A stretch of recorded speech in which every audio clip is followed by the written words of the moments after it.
it as a product. Yeah.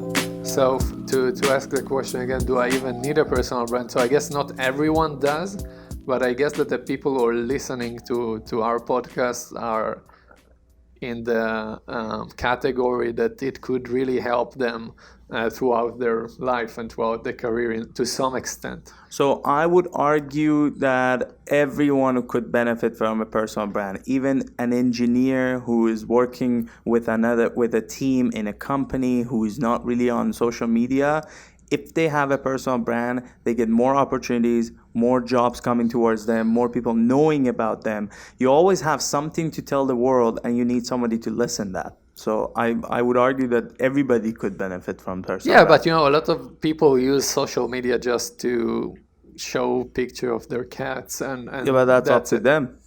Right. It's they could benefit from not doing that and doing a personal brand. Yeah, what I'm meaning is that the people who are listening to the podcast has the growth mindset, and they're always it's not a popularity contest. That's no, I'm not talking about numbers. I'm talking about the mindset. Okay. And then it would make sense for them to potentially try to think about creating a personal brand rather than someone who is not really doesn't really care about anything. Mm-hmm. Yeah. Well, the people that don't care about anything, it's just the thing is, that's what they get. That's the result. You know what I mean? When you're not putting yourself out there, when you don't think how you're putting yourself out there. Let's talk about personal brand off of social media. When I go for a coffee with someone, do I just talk about my cat and my dog and my travels, or do I want them to talk about my product or my service or my business? The way you present yourself, what are you talking about? Or you talking to your investor? You're putting an image out there, and that is your personal brand. Now, you want to limit it to coffees? Sure. You want to put it on social media and grow it further? Sure. All of them are possibilities. You want to put it on LinkedIn? Yeah. So there is no one right way to do it. And it's not necessarily a social media thing. A social media thing could help with the content aspect of it. It's just another technology. Yeah. And it helps because then you get feedback, and then you can improve, and then you can easily get a clearer picture. It's scalable, it's more efficient, all of that. And on the last segment, we are going to actionable stuff. I think we kind of covered it, so it's actually about doing, I guess. Yeah, there's limited formats, from blogs to images to videos to podcasts, like a voice recording. And what are you comfortable? To doing nothing. Yeah. What are you comfortable? And that's the format you communicate with the world and with the people you want to communicate with.